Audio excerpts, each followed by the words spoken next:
They named it the Red Death because it wrote its signature in blood. It did not linger like other illnesses or make bargains.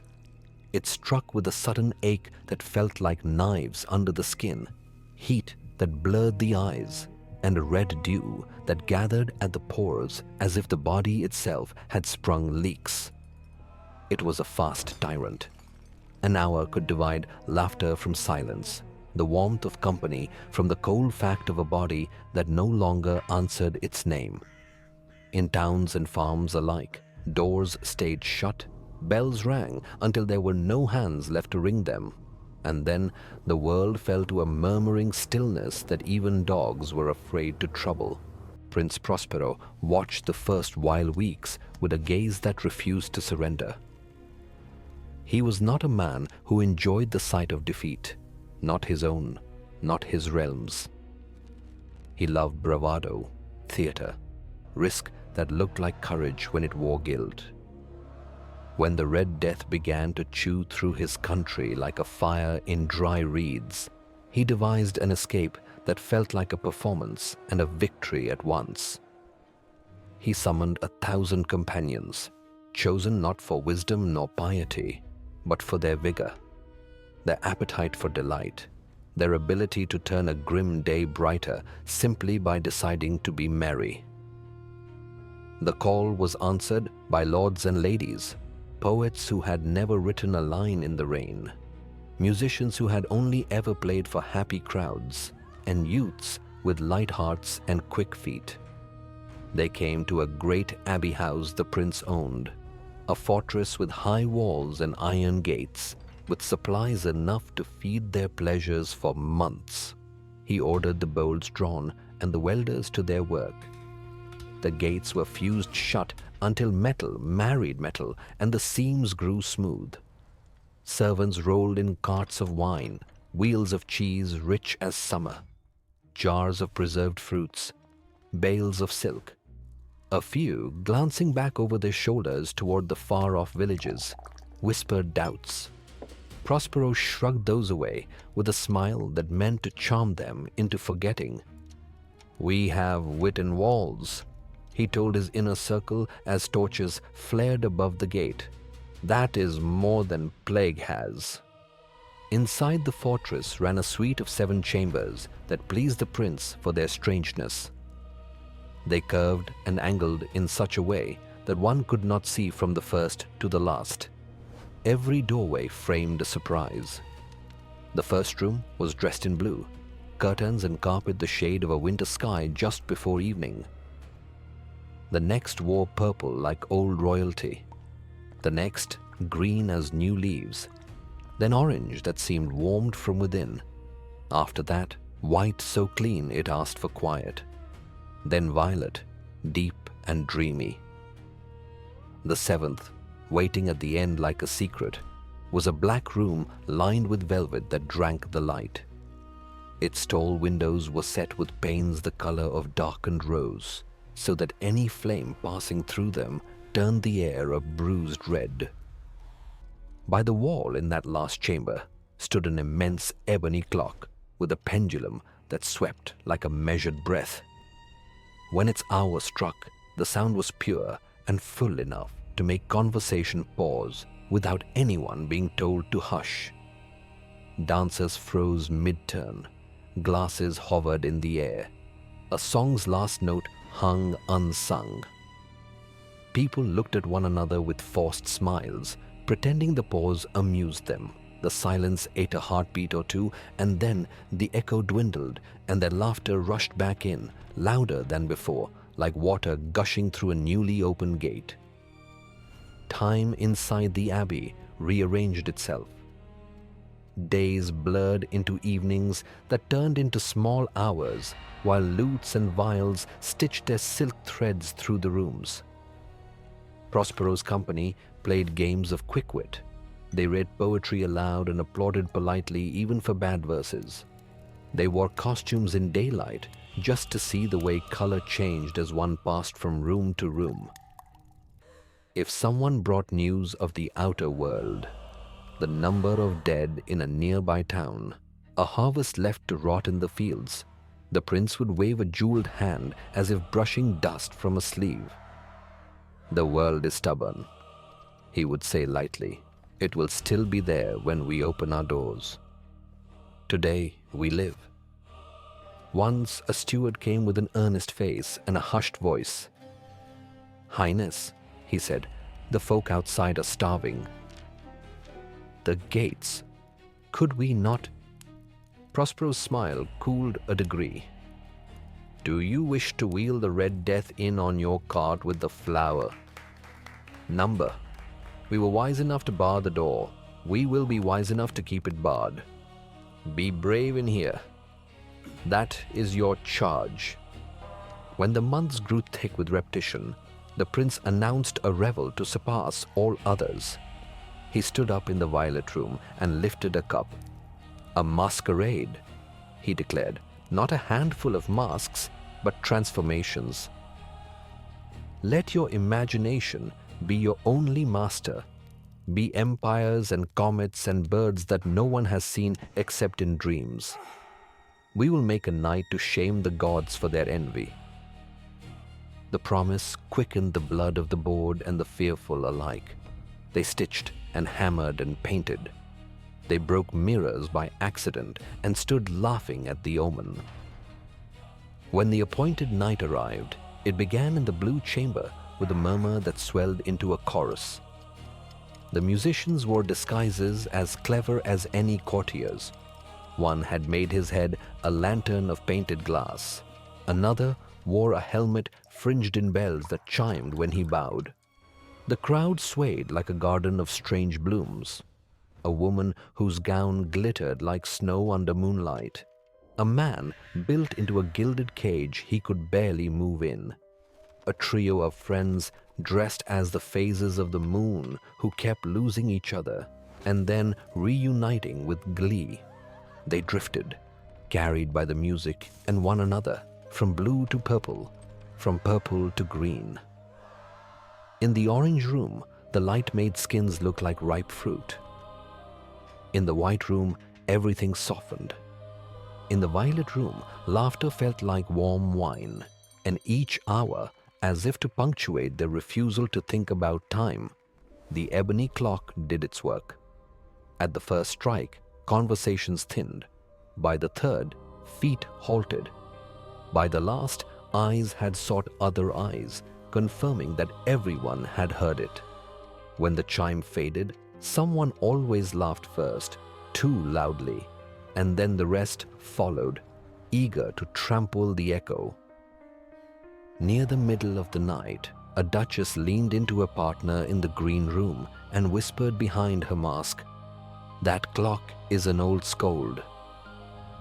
It reminds us of what we insisted we had forgotten," he replied. "That is unforgivable." Midnight arrived generously, spilling 12 notes through the rooms like a slow procession. Perhaps the strokes were no heavier than any other hours. Perhaps nerves had strung themselves tight enough that they sang with each hit. The revelers braced for the familiar lull, and the lull came, and then the silence did not break as readily as before. Eyes wandered more than mouths did. In the white chamber, a lord set down his cup and found that his hand trembled, which irritated him since he had not yet drunk enough to earn a tremor. It was then that people began to notice someone no one remembered inviting. Stories afterward disagree on where the figure first stood. One woman swore he had been leaning against a blue wall all night, only no one had looked straight at him. A man with feathers dripping from his elbows insisted the intruder emerge from the black chamber and walk toward the light. However it began, there he was, tall, wrapped in garments sewn with the careless devotion of a mourner and masked in a way that made people step back without meaning to. The face he wore was the face of a plague victim imagined too closely, the skin sallow and tight, the mouth fixed, the eyes glassy and yet alive with a dreadful calm. The clothes bore stains on chest and brow that looked wet even when one blinked and told oneself they could not be. A few of the bold chose a front for armor. "He mistakes cruelty for wit," muttered a masked man with a lion's mane around his head. A girl disguised as a storm with silver threads for rain said to no one, "Whoever you are, you have chosen a nasty joke." Others stood silent, the better to hear their own fear. Word traveled like sparks on dry straw to the prince, who was in the violet room, being told his costume made him look like a triumphant comet. "There is a figure in poor taste," someone panted. "He wears sickness as if it were a disguise." Prospero's expression sharpened the way a smile sometimes can when it turns into teeth. "Where?" he asked, and the messenger gestured helplessly because the intruder had moved again, slipping through bodies as if bodies were fog. The prince's anger rose not because he was horrified, but because he felt his command ignored. He snatched a short dagger from his belt, the metal catching lamplight. "Highness," said an old counselor, appearing at his side, "let the steward send men to escort the fellow out. It is only a tasteless mask. Do not dignify it with notice." "My house, my rules," Prospero said. His voice struck the air like a thrown pebble. "He has made a spectacle of insult. I will make a spectacle of his punishment." He moved to the archway, and the press of revelers shifted to give him path, relieved to trade their responsibility for his. From the white room, he saw the figure slip into violet. From violet, the man passed into the dark. Each doorway he crossed seemed to tug the crowd forward and then hold it back at the same time. No one wanted to be nearest. The black room lay ahead like a mouth. The intruder turned at that last threshold, and even from the violet chamber, Prospero could see the courtesy in the gesture, a small bow of the head as one offers a host. It made his blood go hot. He lifted his blade and called out, not a formal challenge but a raw order that the mask be removed, that the man present his face and his apology, that he accept the price of daring to mock grief. The only answer was stillness. Prospero crossed into the black room. The red panes tinted the air so that skin took on the hue of arterial painting. The ebony clock did not mark an hour, but it seemed to gather itself, as if its gears leaned in to watch. The prince's breath sounded too loud in his own ears. He took the 2 steps, the dagger lifted, and something in his body balked. It might have been fear. It might have been the presence before him, which felt less like a person and more like an idea made heavy. His hand faltered. A cry broke from him, short, astonished. The blade rang against the floor. He clutched his chest as if he could pinch out pain with his fingers, and then he folded, not quite touching the stranger's feet, as if even in collapse he would not be humbled into contact. For a heartbeat, for 2, the prince's fall did not register as final. Then the room inhaled as one, and the breath it took turned into a shout, and the courtiers poured into the black chamber, braved the way desperation is brave. They flung themselves at the figure. They meant to unmask him, to reveal a pale prankster who could be dragged to the gate and thrown into the night. Hands seized cloth that should have hidden a living core, and found only the arrangement of garments collapsing, as if draped on air. The mask fell and hit the floor without revealing a face behind it. The smell in the room deepened, sharp as iron. Someone gagged. A young man in a fox's mask wiped his mouth and saw red on his glove. He stared like a child catching paint on his fingers. Across the room, a dancer laughed once, a solitary bark of disbelief, then pressed her hands to her throat, shocked by the heat there. A musician attempted to comfort a friend and noticed that spots had bloomed under the skin of the friend's cheeks and then under his own. What followed moved with the terrible logic of a dream, slow, inevitable, merciless. They had meant to live sealed against all risks.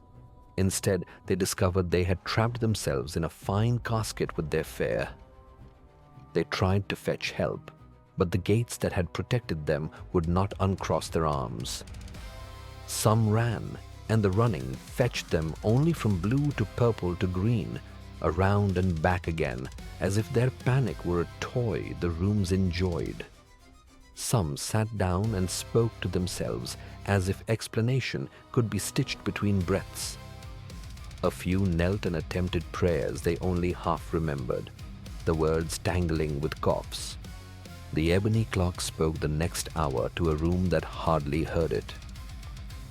A woman wearing a crown of paper stars counted the strokes on her fingers, as if keeping tally would keep her whole, then lost the thread mid-count and stared at her hands as if they had betrayed her.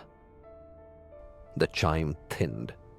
It tried again at the next hour, and fewer faces turned toward it. Among those still standing, movement grew halting. Among those fallen, silence multiplied. Masks lay like empty shells on the carpets, gazes painted on their surfaces.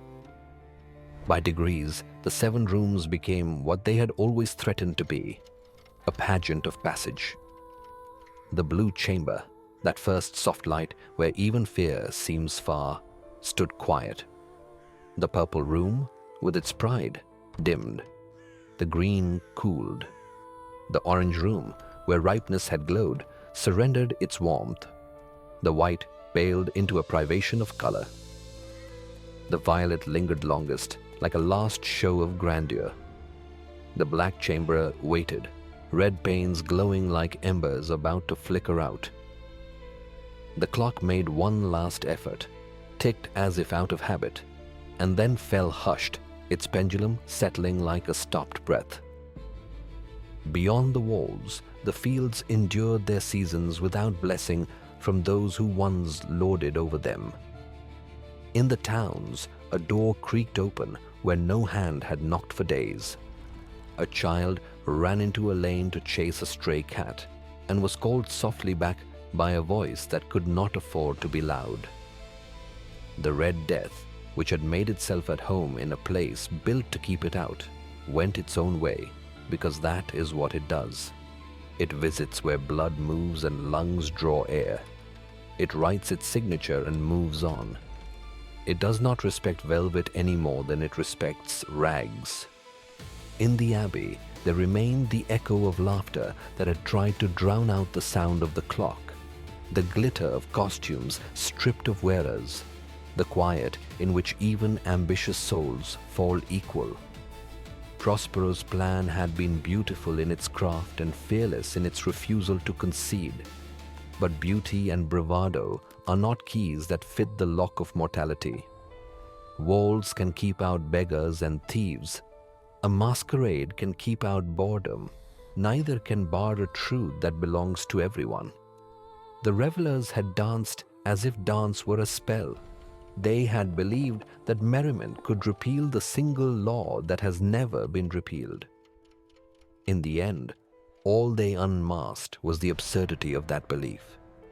If a tale needs a final word, let it be this: to deny what waits for each of us is to hand it the advantage.